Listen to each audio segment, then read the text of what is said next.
Okay, gentlemen, thank you guys for coming. Thank you to Elevate for sponsoring. Thank you, Dylan. And what's your office called now? Torah. Torah. And Golan also. Thank you guys for hosting us. Hazak Baruch, the School of Mitzvot. Again. And Josh. And Josh. Yes. What happened? What? He asked if I put it on the company card. Elevate paid for it. We just had a place to learn. Thank God. Okay. The School of Mitzvot guys. Even though next week is Chanukah, I said maybe this week we'll speak about Vayeshev. Small, short idea. There's so much we can discuss. We'll just do something short from the first pasuk, and believe in the next week we'll speak about Chanukah a little. So this week's parasha begins. It's one of those parashiot that you wish there were movies and you wish you could spend weeks on, because not necessarily that it's long, but there are many themes and many different episodes in this parasha. So the beginning of the parasha begins, Vayeshev Yaakov be'eretz megur aviv be'eretz Canaan. And Yaakov resided in the land of his forefather, in the land of Canaan. So we zoom back. We spent the previous parashot, Avraham, Yitzchak, Yaakov running away from Esav, getting married, having children, his return back to his father Yitzchak, his journey back, Rachel dies, a lot going on. He finally gets back to Israel, 12 sons. It's like a nation, meaning a tribe now. Adults, or at least teenagers for that sake. Obviously, he lost his wife Rachel. He has Leah and the two maidservants. And Midrash says something very fascinating. Vayeshev Yaakov be'eretz megur aviv be'eretz Canaan. First, Rashi quotes an analogy like, okay, what's going on? Why are we focusing now? It's like, let's say you're digging on the beach looking for gold. You pick up a lot of sand. You sift through the sand. All of the sand falls down in the particles until you find the rock or the stone you're looking for. The same with the parashiyot. Now we get to Yaakov. There's a lot we're going to unpack, a lot of story. The parasha goes into detail so we can learn and understand about and learn from the lives of Yaakov and the tribes. And the Midrash says something very interesting about this whole episode, this first pasuk. Rashi brings it and he says, Ve'od nidrash bo. Another midrash, another explanation for this pasuk. Vayeshev, this word of, and he resided, Vayeshev, the first word of the parasha, is referring to some sort of leaning back, finally kicking up your legs, menucha, some sort of being calm, finally planting and looking for just no problems. That's what the Midrash explains. And it says that after all of these calamities that befell Yaakov Avinu, all of the difficulties, all of the journey, everything that happened, the Midrash says, after all that, Bikesh Yaakov leshev b'shalva. He wanted to sit in peace. Yaakov wanted to just sit and live a calmful end of his life. A calm end to his life. He had so much. Ran away from home. Not ran away. He was sent away from home because his brother wanted to kill him. The brachot fiasco. The journey. According to the Midrashim, being robbed of everything on his journey to Esav, to Lavan. He gets there, works 7 years for a woman, gets tricked, 7 more years, marries her, 7 more years, amasses wealth, can't even leave, headache leaving. He leaves on his journey back home, his wife dies, his kids, he has problems. He gets back to Israel finally, and he's like, okay, let me retire. People move to Miami and retire. I got back to Israel, he wants to retire, let him live happily ever after.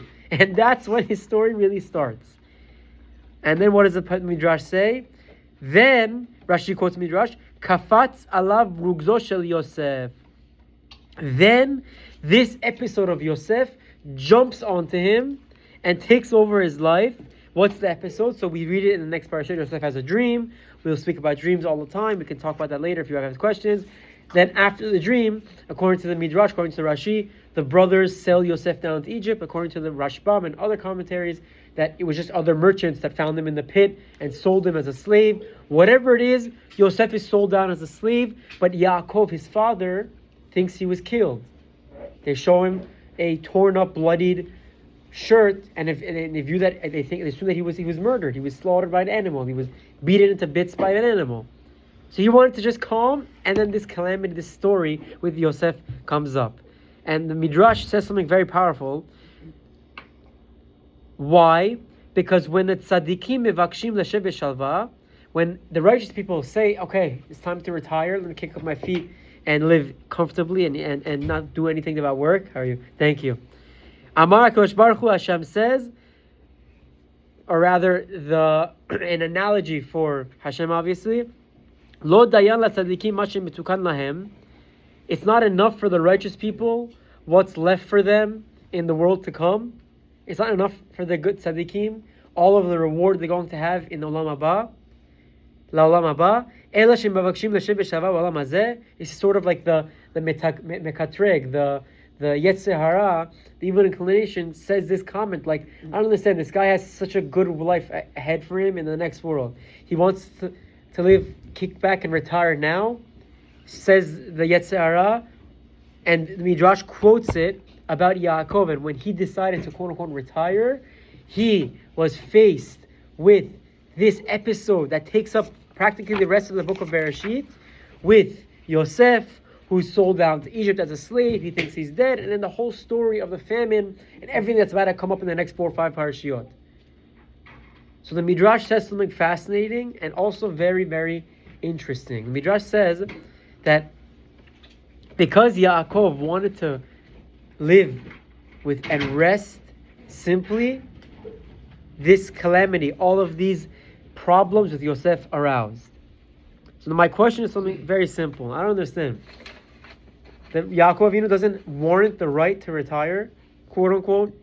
Yaakov Avinu isn't allowed to kick back and relax. He's not, meaning tzaddikim aren't allowed to do that.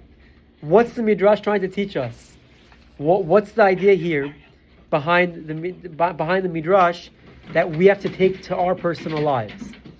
So I saw a very, very cute analogy, very nice story, and we'll wrap up with this. And I think it'll drive home the point for that we're trying to get across. There was once an Arab guy in Yerushalayim working at the Kotel. We don't have Arab cleaning up the Kotel anymore. It was whatever. It was some Arab guy doing construction around the area many years ago, and he sees a young kid go up to some seemingly American foreigner, expensive watch, sitting by the Kotel praying Tehillim. Guy comes to him, taps him on the shoulder, whispers something in his ear, and what happens? This guy takes out of his wallet a big wad of cash, gives it to him, and the guy goes away. And he goes back and continues reading his Tehillim. Some tourist by the Kotel praying on vacation. The Arab, what the heck's going on? Why did he give him a lot of cash? Is it a drug deal or something? Again. The Arab gave the... No. The Arab is watching. There's a Jewish tourist sitting by the Kotel praying, and some kid came and whispered something in his ear, and the guy gave him cash. The Arab was like, what vending machine? What is this?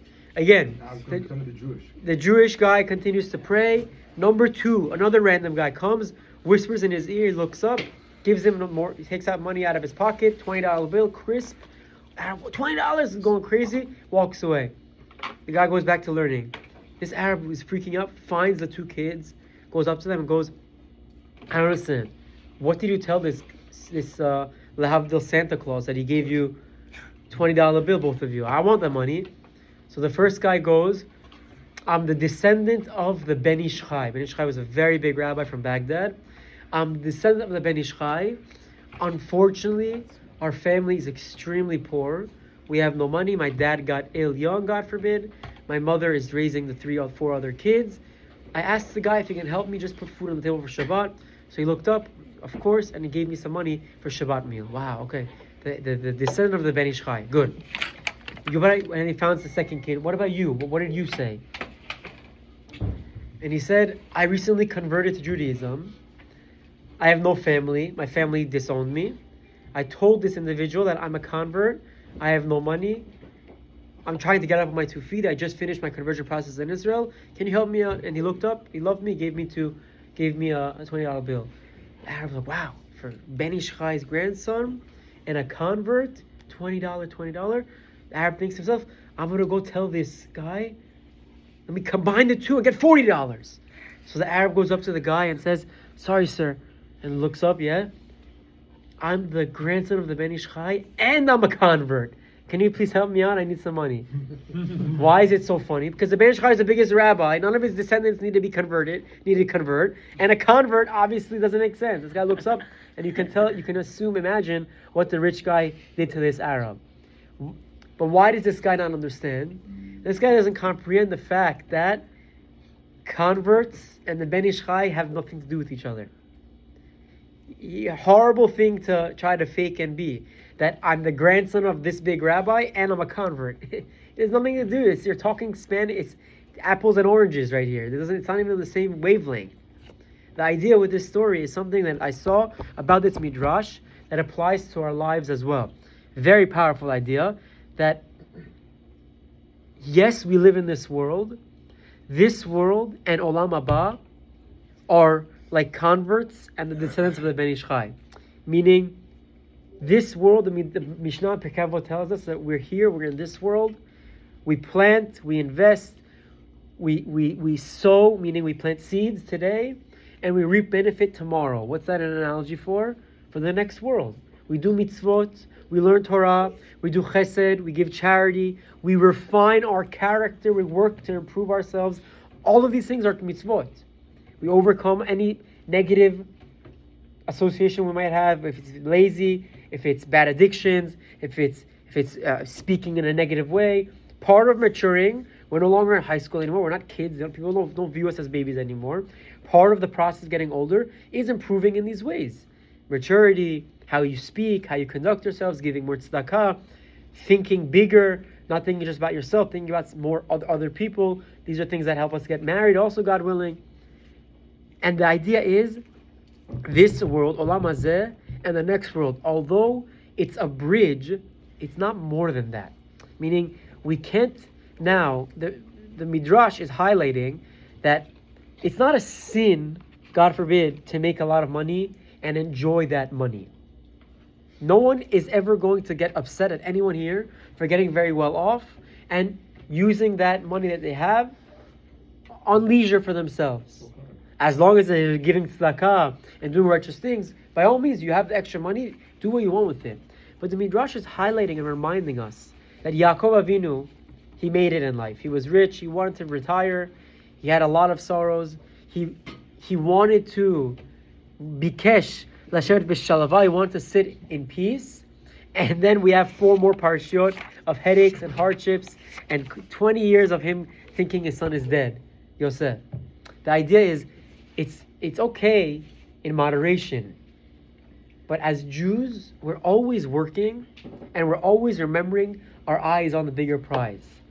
We have the next world that is the best possible place for us. In this world, our job is to literally work and figuratively work as well. Work literally to support our families, to put food on the table, but figuratively improve ourselves. Hashem created all of us individually. If you look at all of us, none of us look the same. None of us have the same upbringing. We were very similar. We're all in Great Neck. We all went to 1 or 2 schools. It's pretty similar, but no one here is the same cookie cutter carbon copy. Even our siblings and ourselves are not the same either. All of us have our own challenges, have our own tests, have unique things that Hashem puts in our way, and knows that anything we have that faces us, we're able to overcome. But it's the work that we put into it that is where we get tested on. Are we going to try or are we going to fold? Are we going to try to improve on myself? And it's something that only you and Hashem know. No one can judge. If I look at you, I cannot tell you how you're performing. There's the basic guidelines with halacha, with Torah and mitzvot, but I can't tell you how you're performing. I can check all the boxes with Shabbat, with kashrut, with learning Torah, with getting married, with having kids, but I can check the boxes in your eyes, but if my heart isn't in the right place, if my intentions aren't pure, if God forbid the outside is what it looks to be like, but the inside is fake, all of it is useless. All of it is for naught. So I think the idea is a very powerful idea, but something that we need to internalize and try to really, really learn from this midrash. Again, it's a small pasuk, it's a small Rashi, quoting the Midrash that Yaakov wanted to just retire and live in peace, and for that reason, he was in essence punished with the whole episode of Yosef getting sold and all of the tzarot and all the hardships. And it's an idea for us that not that God forbid we can never actually go on vacation and enjoy our lives and enjoy the hard work we put into it, enjoy the wealth that we amass. But on the contrary, we always need to be working. Even on leisure, even when we go on vacation, doesn't mean we don't put on tefillin, doesn't mean we don't keep kosher. It's a misconception, not just in our community, but in most places, that in Great Neck or in hometown, I have to be very careful about how I conduct myself, how I act, what I eat, how I speak. Once I leave Great Neck, I can do whatever I want. That's not how it works. Torah doesn't believe in that. The same way we are at home, we have to be on the road. The same character, the same midot, the same values I live by in my house, I live by in Miami, in Mexico, in Montreal for New Year's, wherever it is. And I know that we're young, I know that we have temptations, but these are things, this is what separates great people from amazing people, is thinking great, thinking in a large way. When we start to think big, that's how we go from successful young 22-year-olds, 21-year-olds, 23-year-olds, whatever it is, to young adults, to future leaders, to people that people look at, not just for monetary donations, but I need advice. You're a free thinker, you're a hardworking individual, you have life experiences, you come volunteer your time for this board, for this idea, for this institution, and help us make it bigger. Help us grow it, help us make it better. And I think, God willing, we should learn from this idea, this small midrash, that's really nothing to do with the real storyline of this week's parasha, with everything that happens. It's like the introduction, it's the prelude, it's the first pasuk. Vayeshev Yaakov, he sat and dwelled in the land of his forefathers in Eretz Canaan. And the midrash says he wanted to retire. And because of that, all of the headaches started. The idea is that this world is for working. Yes, literally to make money, but also figuratively, also on our midot, on our character, on our conduct, on our values, refining ourselves. It's a day in, day out pursuit. Whether it's our tefillah, if you don't pray at all, pray once a day, or if you pray once a day, mincha arvit also. Baruch Hashem, every office in the area has a mincha arvit. 20 minutes, half an hour, you'll get them both out, and it's Hashem doesn't need it. It's for us. It's our connection to God. It's reminding us that Hashem runs the world. It's taking a minute or two every day to thank Hashem for all the blessings. You had a great buy, you had a great sale. Thank Hashem for it. Never hurts. It's free. And when you do that, Hashem sees, he recognizes where it came from. And whatever, you can use this on any difficulty, any challenge, any test that we have. This idea applies equally, if not even more. And it's our job to look in the mirror and take that and apply it to our own lives. God willing, we learn from Yaakov's, the midrash about this story. Take the lessons to heart and continue to grow and be the true leaders that we all are. Chazak u'baruch.